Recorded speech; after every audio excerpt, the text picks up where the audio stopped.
ये है Motorola signature और जिस प्राइस पे ये आ रहा है इसमें काफी कुछ ही दिया हुआ है। पुराने इश्यूज को भी थोड़ा ठीक किया गया है, बट क्या अभी भी कमियां रह गई हैं? तो आज सभी चीजों की बात करेंगे क्योंकि this phone is pretty competitive. शुरुआत हम इसके डिजाइन से करते हैं। तो इस मोटरोला सिग्नेचर में मोटरोला का सिग्नेचर वाला डिजाइन है। हालांकि कैमरा मॉड्यूल इस बार थोड़ा बड़ा हो गया है, मतलब ये क्लियरली दिख रहा है कि छोटे मोटे सेंसर से काम नहीं चलाया हुआ। एक चीज जिसने मेरे को सरप्राइज किया है वो है इसका वेट डिस्ट्रीब्यूशन। फोन का वेट ना लगभग 185 ग्राम्स है, जो कि इस साइज के फोन के हिसाब से कम नहीं लगता है। मतलब ये हाथ में ना बड़ा हल्का फील होता है। बट सिग्नेचर ओवरऑल बड़ा और थोड़ा वाइड फोन है, लेकिन क्योंकि साइड्स कर्व्ड हैं इसलिए ग्रिप बड़ी नेचुरल सी फील होती है। रिजल्ट ये है कि ये एक बड़ा फोन होने के बावजूद हाथ में ऐसे बल्कि या ऑकवर्ड फील नहीं होता और इसकी बिल्ड क्वालिटी भी स्ट्रॉन्ग है। फोन काफी स्लिम है, फ्रेम एल्यूमिनियम का है बट ओवरऑल स्ट्रक्चर सॉलिड है। बैक पे मोटरोला ने एक टेक्सचर्ड लिनन फिनिश दी हुई है जो कि काफी अच्छी फील होती है। फिंगरप्रिंट वाले निशान की कोई टेंशन नहीं है, ग्लास जैसा स्लिपरी भी नहीं है। ड्यूरेबिलिटी पे भी कोई कॉम्प्रोमाइज नहीं किया गया। IP68 और 69 दोनों की रेटिंग मिलती है। फ्रंट में कॉर्निंग गोरिल्ला ग्लास विक्टस 2 का प्रोटेक्शन भी है और मिलिट्री ग्रेड प्रोटेक्शन भी बोल रहे हैं। तो डिजाइन, बिल्ड और ड्यूरेबिलिटी तीनों डिपार्टमेंट्स में ही मुझे कोई मेजर कंप्लेंट नहीं है। लेकिन इस डिजाइन को देख के एक बात काफी क्लियर हो जाती है कि ये फोन मोटोरोला का ही है, क्योंकि इन्होंने एक फिक्स डिजाइन लैंग्वेज पकड़ी हुई है और वो यहाँ पे भी क्लियरली फॉलो होती है। अच्छी बात यह है कि ब्रांड कंसिस्टेंसी मिलती है,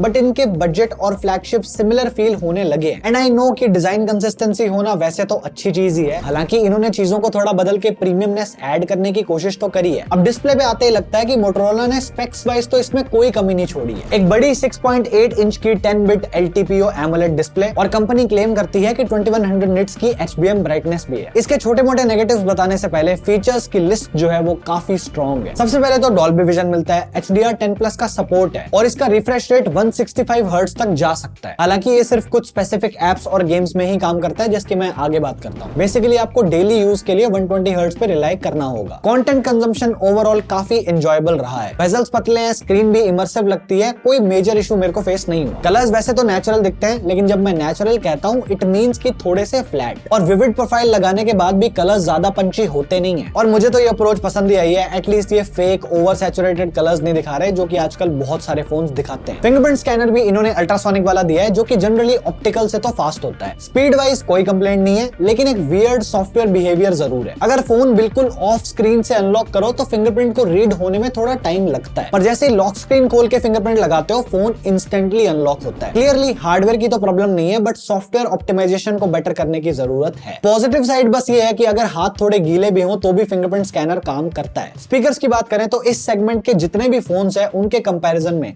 ये speakers one of the better वाले हैं।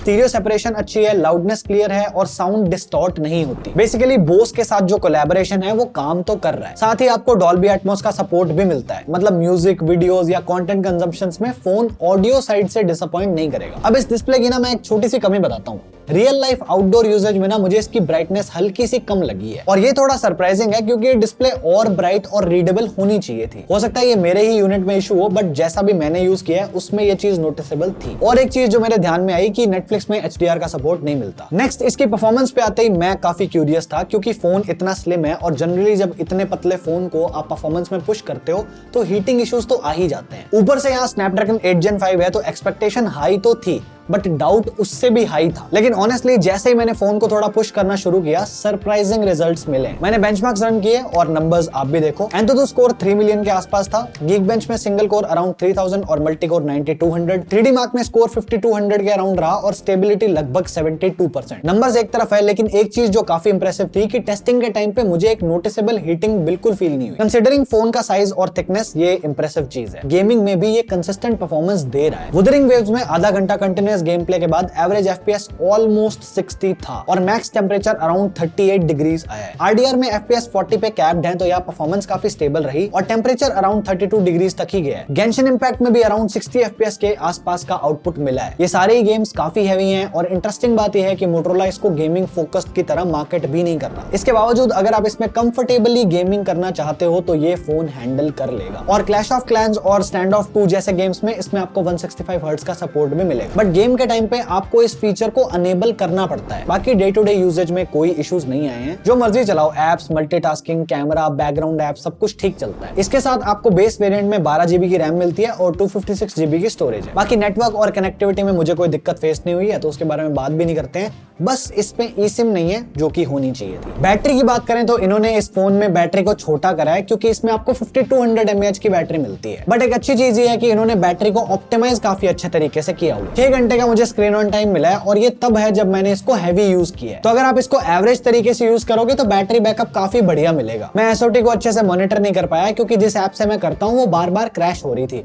फिर भी रफ डेटा आप स्क्रीन पे देख सकते हो। बाकी आपको इसके बॉक्स में 90 वॉट का चार्जर मिलता है, और मोटोरोला की मुझे अच्छी बात ये लगती है कि ये एक गैन चार्जर है, और इससे 45 मिनट्स में बैटरी फुल चार्ज भी हो जाती है। 50 वॉट की वायरलेस चार्जिंग और 10 वॉट की रिवर्स वायरलेस चार्जिंग का सपोर्ट भी है। तो परफॉर्मेंस डिपार्टमेंट में एज सच कुछ खास कमी मेरे को दिखी नहीं है। अब सॉफ्टवेयर की बात करें तो ये फोन Android 16 के साथ आता है, और मोटोरोला भी अब ऑफिशियली गूगल और सैमसंग वाले क्लब में आ चुका है, क्योंकि यहाँ पे अप टू 7 इयर्स का एंड्रॉइड अपडेट्स और सिक्योरिटी अपडेट्स का प्रॉमिस है। बाकी यहाँ पे हेलो UI मिलता है, और मोटोरोला की अपनी एप्स हैं। लेकिन बढ़िया बात यह है कि कोई ब्लोटवेयर नहीं है, और वही क्लीन एक्सपीरियंस मोटोरोला की स्ट्रेंथ रहा है। हाँ, लेकिन एक एडिशन यहाँ पे गेम्स ऐप का हुआ है, जहाँ पे आप FPS counter, system usage, brightness और वॉल्यूम कंट्रोल, स्क्रीन रिकॉर्डिंग सब कुछ कर सकते हो। लेकिन प्रॉब्लम तब स्टार्ट होती है जब ये गेम्स को रिकमेंड करना शुरू कर देता है, जो कि अच्छी चीज नहीं है। बट इस चीज को सेटिंग्स में जाके इजीली ऑफ किया जा सकता है। मोटो के यूजफुल एप्स जैसे कि मोटो सिक्योर और स्मार्ट कनेक्ट आपको यहाँ पे मिल जाते हैं। बट एक कमी जो मुझे हमेशा ही दिखती है कि इन्हें अपनी खुद की गैलरी ऐप अब बना लेनी चाहिए। एक इंटरेस्टिंग बात यह है कि सिग्नेचर और Edge 60 Pro दोनों ही Android 16 पे रन करते हैं, लेकिन सिग्नेचर में आपको लॉक स्क्रीन कस्टमाइजेशन के ऑप्शन ज्यादा मिलते हैं, और मुझे पर्सनली ये रेन वाला इफेक्ट तो काफी अच्छा लगा है। AI भी दिया हुआ है, और उसको यूज करने के लिए साइड में एक्शन बटन भी है, लेकिन इस बटन को मैं कस्टमाइज नहीं कर सकता, आपको इसे AI की तरह ही यूज करना पड़ेगा। और इनका AI असिस्टेंट जो है वो ठीक है, क्विक क्वेरीज के लिए काम आ जाता है, और एंड में कुछ छोटी छोटी चीजें जो मोटोरोला को फिक्स करनी चाहिए, जैसे कि हैप्टिक फीडबैक, ये उतना स्ट्रॉन्ग नहीं है, और इंप्लीमेंटेशन भी हल्की वीक है। और फोटोज ऐप में अगर आप वीडियो से फोटो में स्वाइप करोगे तो आपको थोड़ा सा डिले या लैग फील होगा। तो ये सब चीजें ऐसी हैं जो कि एक सिंपल सॉफ्टवेयर अपडेट से इजीली फिक्स हो सकती हैं। बाकी कुछ टाइम से मोटोरोला की आफ्टर सेल्स इतनी अच्छी नहीं रही है, बट इस बार इन्होंने सिग्नेचर क्लब लॉन्च किया है, जहां पे ये अच्छे खासे बेनिफिट्स दे रहे हैं, जैसे कि फोन के खराब होने पे फ्री पिकअप सर्विस, और उस टाइम के लिए आपको एक रिप्लेसमेंट फोन भी दिया जाएगा। और सबसे इंटरेस्टिंग है इनकी सिग्नेचर ऐप, जहां पे आप सर्विसेज अवेल कर सकते हो, जैसे कि एयरपोर्ट ट्रांसफर्स, डाइनिंग और होटल रिजर्वेशंस, कॉन्सर्ट टिकट्स जैसी चीजें बुक कर सकते हो, क्योंकि इसके लिए आपको एक डेडिकेटेड एजेंट असाइन किया जाएगा। और पहली बुकिंग में 6000 के बेनिफिट्स भी हैं, और आपको 1 साल का ऐप सब्सक्रिप्शन फ्री मिलेगा। तो ये डेफिनेटली एक प्रीमियम फीचर है जो कुछ लोग अप्रिशिएट तो करेंगे। बट अब हम इसके कैमरास की बात करते हैं, क्योंकि यहाँ पे मोटोरोला ने काफी ढिंडोरा पीटा है, और ऑनेस्टली हार्डवेयर देख के लग भी रहा है कि हमें एक्सपेक्टेशंस रखनी चाहिए, क्योंकि यहाँ 3 सोनी लिटिया 50 मेगापिक्सल के कैमरास मिलते हैं, जिसमें से एक प्रॉपर 3x टेलीफोटो है, और सरप्राइजिंगली ये मोटोरोला अच्छी फोटोज लेता है, और ये मुझे एक्सपेक्टेड नहीं था कंसिडरिंग इनका previous camera record. Main camera से शुरू करूं तो सबसे पहली चीज जो नोटिस होती है वो है कलर ट्यूनिंग। ये थोड़ा सा सैचुरेशन पुश करता है, जो काफी लोगों को प्लीजिंग लगेगा, क्योंकि सोशल मीडिया पे वैसे ही ready to post type photos ज्यादा चलती हैं। साथ ही डिटेल्स और टेक्सचर्स भी काफी अच्छे मिलते हैं। हाँ, कभी कभी HDR थोड़ा एग्रेसिव हो जाता है, लेकिन मेजॉरिटी सिचुएशंस में हाइलाइट्स और शैडोज दोनों काफी बैलेंस लगते हैं। अल्ट्रावाइड की बात करें तो यहाँ मुझे ज्यादा कलर शिफ्ट नहीं दिखा है, जो अच्छी बात है, और लेंस काफी वाइड है तो ज्यादा एरिया कैप्चर हो जाता है, लेकिन साइड एजेस पे सॉफ्टनेस और थोड़ी डिस्टॉर्शन क्लियरली दिखती है। टेलीफोटो पे आते ही तो एक्सपीरियंस काफी सही हो जाता है, स्पेशली पोर्ट्रेट्स के केस में। यहाँ आपको 35mm, 50mm और 85mm जैसे ऑप्शंस मिलते हैं, और पोर्ट्रेट्स मुझे पर्सनली काफी पसंद आए। कलर्स थोड़े से सैचुरेटेड हैं, लेकिन आई प्लीजिंग लगते हैं। डिटेल्स अच्छी हैं, और एज डिटेक्शन भी रिलायबल है। आउट ऑफ ऑल 85mm पे जो पोर्ट्रेट्स आते हैं वो मुझे सबसे ज्यादा नेचुरल लगे। और सिर्फ पोर्ट्रेट्स ही नहीं,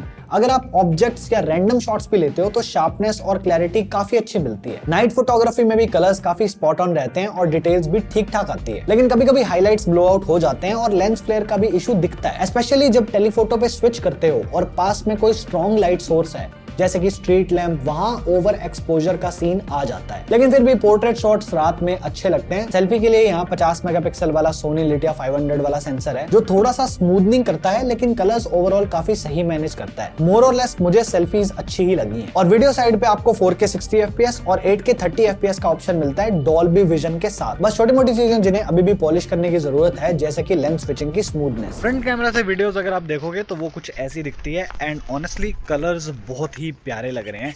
लाइक आज वैसे बहुत ज़्यादा धूप भी नहीं है, मे बी इसलिए ऐसा हो सकता है, बट स्टिल इन जनरल इसके कलर्स काफ़ी अच्छे हैं। अगर आप एक्सपोजर भी देखोगे तो बहुत सही मेंटेन करता है, और अगर आप स्टेबलाइजेशन भी देखोगे तो वो भी सही है। अल्ट्रा वाइड का आपको कोई ऑप्शन नहीं मिल रहा, बट फ्रेम ठीक ठाक वाइड है, तो सेल्फी वीडियोस इससे आप अच्छी बना सकते हो, कोई दिक्कत नहीं है। ओवरऑल जिस प्राइस रेंज पे ये आता है उस पे इसका कैमरा मुझे अच्छा लगा है। और फाइनल कंक्लूजन दूं तो ये मोटोरोला का सबसे कंप्लीट फोन है, जिसमें इन्होंने ऑलमोस्ट हर चीज पे काम किया है, और कैमरा मेरे लिए सबसे सरप्राइजिंग रहा। और 60,000 का फोन है, इस प्राइस पे ये पैकेज आप कंसिडर तो कर सकते हो। बस फिर मैंने आपको इसकी सारी कहानी सुना दी, मेरा हो गया। This is it from my side, thank you so much for watching. I am Divanshu and I am on leave till the next one. Bye bye.